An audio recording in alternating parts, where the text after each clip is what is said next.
Hello, नमस्कार प्यारे साथियों। आप देख रहे हो हमारा आपका यूट्यूब चैनल अक्षय दृष्टि एजुकेशन।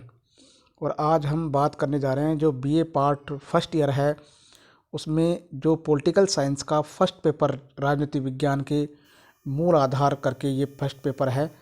इस पेपर के जो 2024-25 में जो सेमेस्टर एग्ज़ाम चल रहे हैं उन सेमेस्टर एग्ज़ाम में जो ऑब्जेक्टिव क्वेश्चन हमें देखने को मिलेंगे, या कई यूनिवर्सिटियां हैं वो तो ऑब्जेक्टिव ले रही हैं और कई यूनिवर्सिटी ऑब्जेक्टिव क्वेश्चन नहीं करवा रही है, लेकिन फिर भी हम महत्वपूर्ण जो ऑब्जेक्टिव क्वेश्चन हैं उनको लेकर के हम टॉप 100 की जो सीरीज़ है वो चला रखी है। और आज हम बात करेंगे लगभग 25-26 जो टॉप क्वेश्चन हैं पॉलिटिकल साइंस के ऑब्जेक्टिव, उनकी बात करेंगे। और इस वीडियो को आप अंत तक देखें क्योंकि इसमें से आपको कम से कम 10 या 15 क्वेश्चन देखने को वहाँ पर मिलने वाले हैं। तो हम बात करते हैं फर्स्ट क्वेश्चन की। राजनीति विज्ञान का अध्ययन का प्रारंभ और अंत राज्य के साथ होता है, यह कथन या ये परिभाषा किस विद्वान की है? तो ये परिभाषा है गार्डनर महोदय की।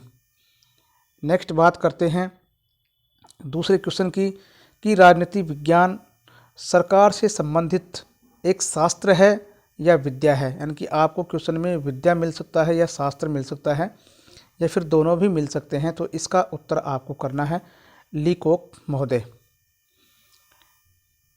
नेक्स्ट क्वेश्चन की बात करें, थर्ड नंबर की कि परंपरागत राजनीति विज्ञान के विचारक का नाम बताइए। तो परंपरागत राजनीति विज्ञान के विचारक हैं तो ये एरिक वोगोलिन भी है, अल्फ्रेड कोबिन भी है और हन्ना हारेंट। इस प्रकार से इसका आंसर चौथे नंबर का हो जाएगा उपरोक्त सभी। चौथे नंबर के क्वेश्चन की बात करें तो परंपरागत राजनीति विज्ञान का प्रमुख लक्षण कौन सा है?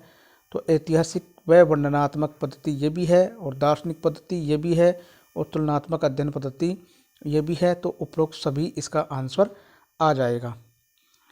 नेक्स्ट बात करें क्वेश्चन नंबर 5 की। तो इसमें हम देखते हैं कि पॉलिटिक्स जो शब्द है इसकी उत्पत्ति यूनानी भाषा के पोलिस शब्द से हुई है। तो इस पोलिस शब्द का अर्थ क्या है? तो इसका अर्थ हम बात करें तो इसका अर्थ है नगर राज्य, यानी कि बी ऑप्शन इसका सही हो जाएगा। नेक्स्ट क्वेश्चन की बात करें तो यहाँ बात है छठे नंबर क्वेश्चन की बात करें तो पॉलिटिक्स ग्रंथ किसने लिखा है और उसने इस ग्रंथ में राजनीति विज्ञान को सर्वोच्च विज्ञान का दर्जा दिया है? तो यहाँ बात करें तो ये अरस्तु के द्वारा लिखित पुस्तक है और अरस्तु ने ही राजनीति विज्ञान को सर्वोच्च विज्ञान का दर्जा दिया है या सर्वोच्च विज्ञान इसने कहा है। नेक्स्ट क्वेश्चन, आधुनिक राजनीति विज्ञान से संबंधित विद्वान कौन कौन से हैं?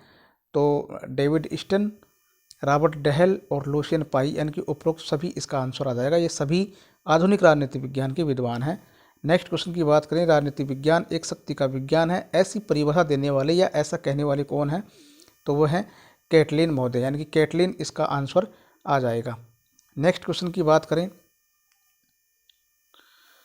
9वें नंबर की कि आधुनिक राजनीति विज्ञान का लक्षण कौन सा है? तो इसमें बात करें तो इसका ए आंसर ठीक हो जाएगा कि तथ्यों को मूल्यों से अलग करना, यानी कि मूल्य निरपेक्षता ही आधुनिक राजनीति विज्ञान का लक्षण है। यहाँ ध्यान देने वाली बात यह है कि मूल्य निरपेक्ष ये आधुनिक राजनीति विज्ञान का लक्षण है और इसके स्थान पर यदि मूल्य सापेक्ष यदि आता है तो ध्यान रखना मूल्य सापेक्ष जो लक्षण है वो परंपरागत राजनीति विज्ञान का लक्षण है। वैसे इस क्वेश्चन में बात करें तो व्यक्तिनिष्ठ जो अध्ययन है ये परंपरागत का है, औपचारिक और विशिष्ट अध्ययन ये भी परंपरागत का है और व्यक्ति की स्वतंत्रता पर बल देता है तो ये भी परंपरागत राजनीति विज्ञान का लक्षण है। नेक्स्ट क्वेश्चन की बात करें तो आधुनिक राजनीतिक विज्ञान में क्रम और प्रासंगिकता का सिद्धांत ये किसने दिया है? तो किस विचारक ने दिया है? तो यह है डेविड स्टन ने, यानी कि क्रम और प्रासंगिकता के सिद्धांत को देने वाले जो विचारक हैं वो डेविड स्टन हैं। तो डेविड स्टन के संबंध में ऐसे भी पूछा जा सकता है कि क्रम का सिद्धांत किसने दिया, तो डेविड स्टन ने, या अकेले प्रासंगिकता का सिद्धांत किसने दिया, तो इसमें भी डेविड स्टन ही आ जाएगा। नेक्स्ट क्वेश्चन की बात करें, 11वें नंबर क्वेश्चन की बात करें तो ऐतिहासिक दृष्टि से व्यवहारवादी विचारक कौन कौन से हैं, तो इसमें देखें तो ये उपरोक्त सभी इसका आंसर आ जाएगा कि व्यवहारिक दृष्टि से ये विचारक है। तो ग्राहम वालेस भी व्यवहारवादी है, F.A. बेंटले भी व्यवहारवादी है, और चार्ल्स मेरियम की उपरोक्त सभी इसका आंसर। चार्ल्स मेरियम की पुस्तक कौन सी, ये प्रसिद्ध पुस्तक है जो कई बार एग्जाम्स में पूछी जा चुकी है, कंपटीशन एग्जाम में भी ये पूछी जाती है। तो इसका आंसर डायरेक्टली हो जाएगा न्यू एस्पेक्ट ऑफ पॉलिटिक्स। यहाँ पुस्तक की बात करें ह्यूमन नेचर इन पॉलिटिक्स, तो ये ग्राहम वालेस की पुस्तक है। और यहाँ बात करें एडमिनिस्ट्रेटिव बिहेवियर, ये पुस्तक है चार्ल्स मेरियम की। और यहाँ दास कैपिटल पुस्तक दे रखा है, तो ये है कार्ल मार्क्स की। नेक्स्ट क्वेश्चन की बात करें तो उदारवाद के प्रमुख 8 लक्षण या अथवा व्यवहारवाद की जो बौद्धिक आधारशिला है, इसका प्रतिपादन किस विद्वान ने किया, तो यहाँ उत्तर आ जाएगा डेविड स्टन, यानी कि सेकंड नंबर क्वेश्चन। यानी कि इसमें ऐसे भी पूछा जा सकता है कि व्यवहारवाद के 8 प्रमुख लक्षण किसने बताए, तो डेविड स्टन ने बताए। और नेक्स्ट क्वेश्चन की बात करें 14वें नंबर की कि किस विश्वविद्यालय को व्यवहारवाद अध्ययन का प्रमुख केंद्र माना जाता है, या केंद्र की जगह गढ़ भी पूछा जा सकता है कि व्यवहारवाद अध्ययन का प्रमुख गढ़ कौन से विश्वविद्यालय को कहा जाता है, ऐसे भी क्वेश्चन आ सकता है। तो यहाँ सीधा ही अपना आंसर की बात करें तो डी ऑप्शन इसमें राइट हो जाएगा, यानी कि शिकागो विश्वविद्यालय को माना जाता है। 15वें नंबर क्वेश्चन की बात करें तो राजनीति शास्त्र वह विज्ञान है जिसे इतिहास की धारा नदी के रेत में स्वर्ण कणों की भांति संग्रह करती है, यानी कि सोने के कणों की भांति उसको संग्रहित करती है। ये एक प्रकार का ऐसा विज्ञान है। इसका आंसर आ जाएगा, सीधा ही हम बात करें तो इसका आंसर आ जाएगा सी नंबर, यानी कि लॉर्ड एक्टन।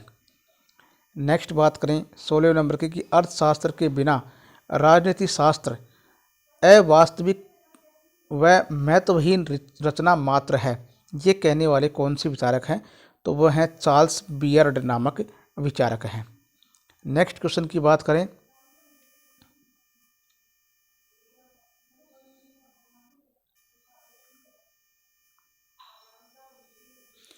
कि राजनीति शास्त्र की जड़ें मनोविज्ञान में निहित है, यानी कि राजनीति विज्ञान की जो जड़ है वो मनोविज्ञान में समाहित है। तो ये ऐसा कहने वाले कौन से विचारक हैं, तो वो हैं लॉर्ड ब्राइस महोदय। 18वें नंबर क्वेश्चन की बात करें तो एक शास्त्र यानी कि विद्या के रूप में राजनीति विज्ञान का मूल जो अध्ययन विषय है वो कौन सा है, तो यहाँ आ जाएगा, क्योंकि ये राज्य के बारे में ही बात यहाँ पर की जाती है।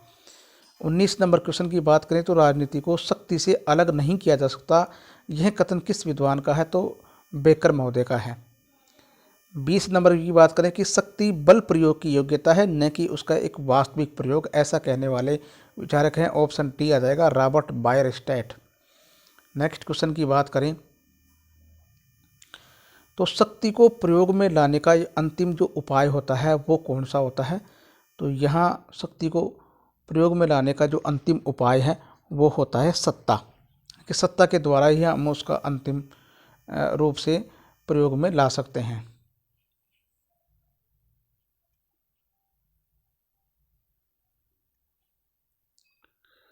नेक्स्ट क्वेश्चन की बात करें, सत्ता आदेश देने का अधिकार और इसे लागू कराने की शक्ति है, यह परिभाषा है, तो यह परिभाषा किस विद्वान की है, तो यहाँ हेनरी फियोल की है।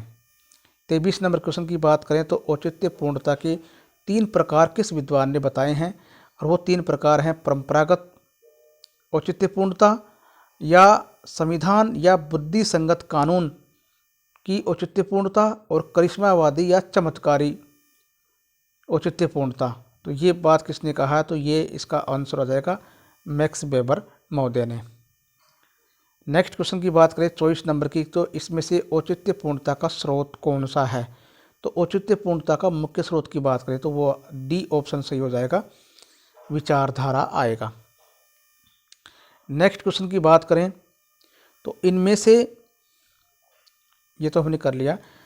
25 नंबर की बात करें कि द पॉलिटिकल सिस्टम नामक पुस्तक किस लेखक की है, तो ये मोस्ट इम्पोर्टेंट बुक है। तो ये बुक है डेविड ईस्टन महोदय की। यहाँ सी ऑप्शन इसका राइट हो जाएगा। और लास्ट क्वेश्चन इस सीरीज़ का हम देखें, यानी कि इस वीडियो का, तो वो है the politics of developing areas. तो यह पुस्तक किस विद्वान की है, तो ये पुस्तक आ जाएगा, इसका ए ऑप्शन राइट हो जाएगा, G.A. आमंड महोदय की। तो हम आशा करते हैं कि आपको यह वीडियो बहुत ही अच्छा और समझ में आया होगा। फिर भी यदि ऑप्शनों में अगर यहाँ अगर कोई गलती हो जाती है तो उसके लिए हम क्षमा चाहते हैं कि नेक्स्ट वीडियो में हम और सुधार करने की कोशिश करेंगे। तो आपको इस प्रकार से इसको पूरी तरह से याद करना है ताकि आपका एग्ज़ाम में एक भी क्वेश्चन गलत न हो सके। इस वीडियो को 2-3 बार आप रिपीट करोगे, जैसे ही वो ऑटोमेटिकली ही आपको यह आने लग जाएगी इनके आंसर, और एग्ज़ाम में जैसे ही आपको क्वेश्चन मिलता है आप टिक मार्क कर दोगे। तो ऐसे ही वीडियो का अगला नोटिफिकेशन आप तक पहुंचे, इसके लिए आप हमारे यूट्यूब चैनल को सब्सक्राइब करें और बेल आइकन प्रेस करें ताकि अगले वीडियो का नोटिफिकेशन सबसे पहले आप तक पहुंच सके। तो धन्यवाद दोस्तों।